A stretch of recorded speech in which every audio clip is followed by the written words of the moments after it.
Hola,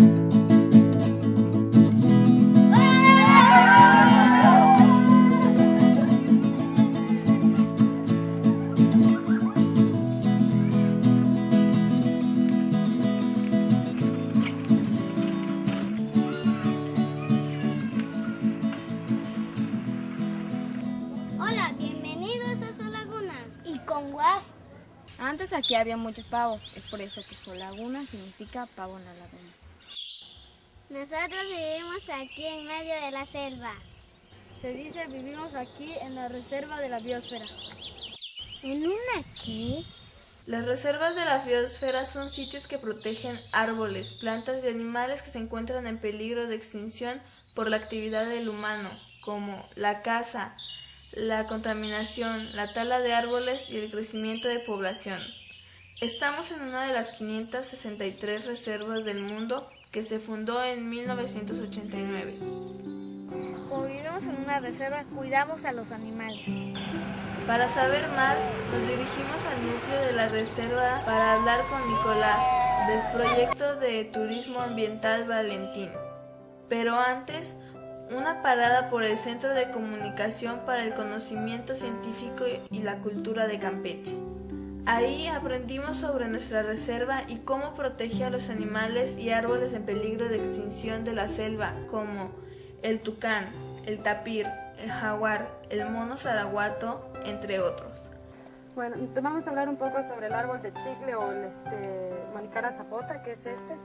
Entonces es importante para la selva, ¿por qué? Porque es importante para el alimento de los animales, para dispersar ellos semillas. Con un machete le quitan la cascarita y le pegan y Sale la resina del chicle. Y también de cómo los mayas habitaron esta selva y se relacionaron con plantas y animales. Y de nuevo al camión para adentrarse aún más en la reserva.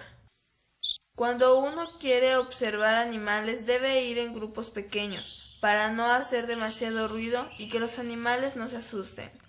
Hay que recordar que la reserva no es un zoológico y los animales viven en su estado natural. Esta es la extensión de selva más grande que existe en México, donde hay una biodiversidad de animales impresionante. Por ejemplo, pocos lugares en el mundo, como este, tenemos 94 especies de mamíferos, cerca de 350 especies de aves. Además de que toda esta extensión de selva es un gran pulmón para México y para el mundo. La caoba y el cedro, ¿las conoces?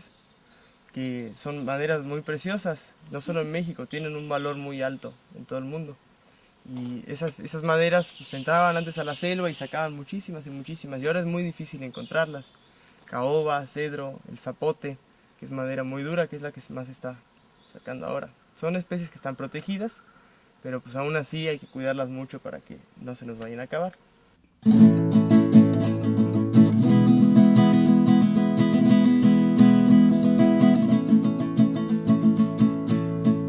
En el recorrido pudimos oír sapos, ver un cocodrilo bebé y unos venados.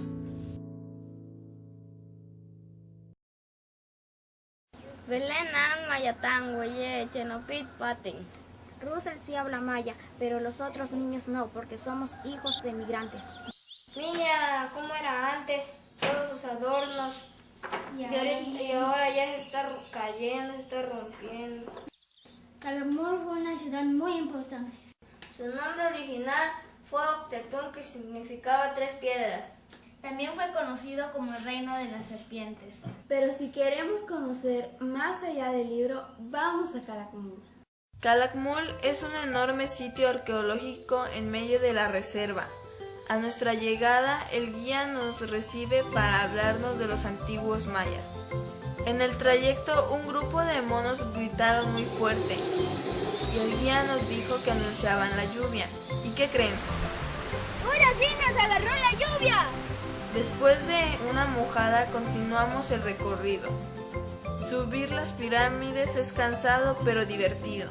Calakmul tuvo varias peleas con ciudades vecinas, con su vecino Palenque, a quien ganó 2 veces, y con Tikal, quien le puso una paliza tan grande que ya no se pudo levantar otra vez y fue abandonada.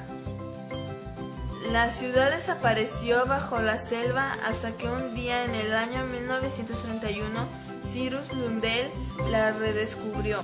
Estaba trabajando con una chiclera y una persona del pueblo le contó sobre un pueblo en la selva. Lundell decidió investigar y se llevó una gran sorpresa al encontrar las ruinas y las bautizó como Calakmul. En parte, Calakmul aún está cubierta por la selva, aún tiene mucho por explorar, por lo que continúa conservando su misterio.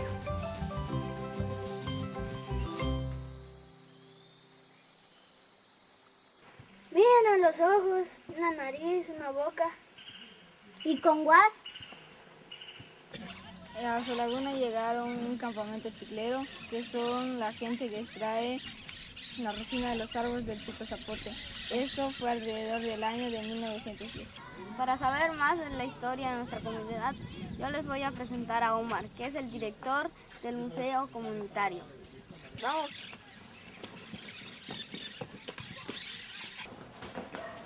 ¿Saben? Solaguna inicia como un campamento chiclero a principios del siglo XX.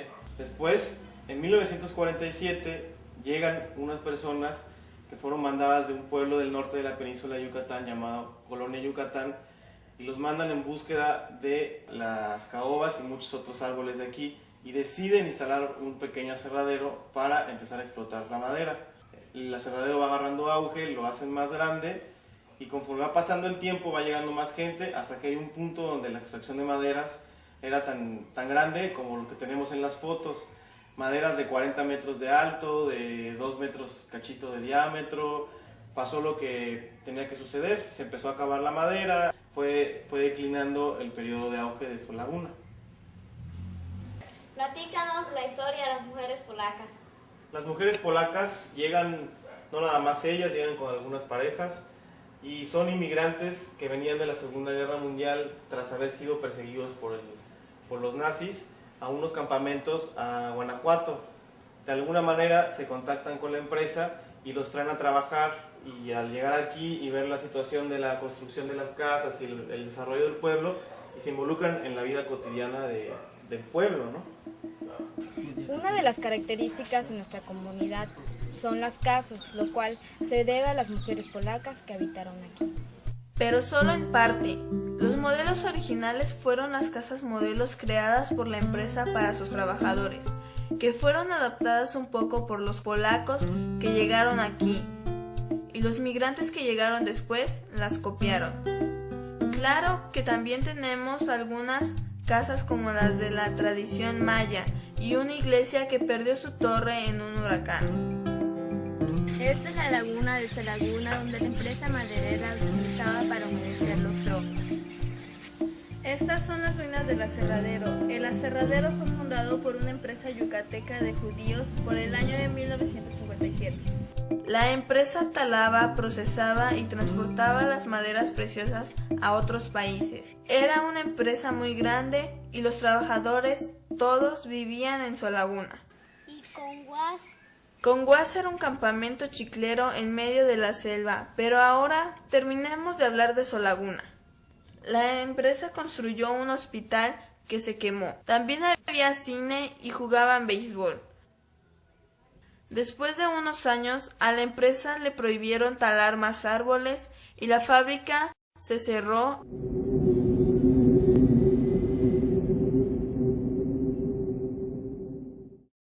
Esta es una de las tiendas más conocidas en Solaguna y Doña Cande es su dueña, y ahora vamos a conocerla.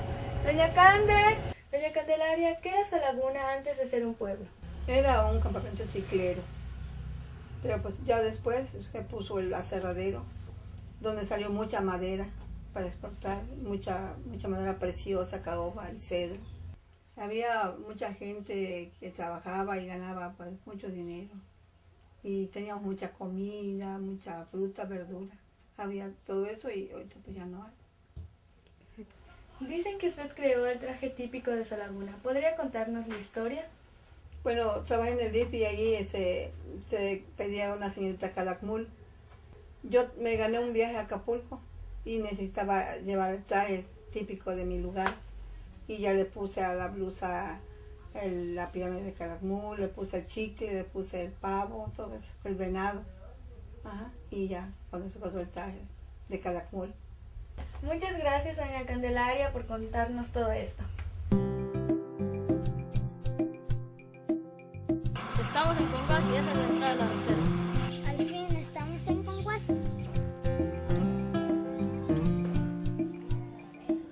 Este es el nuevo Congas porque el viejo estaba a varios kilómetros selva adentro. Nos movimos a la orilla de la carretera pues es muy difícil vivir adentro de la selva.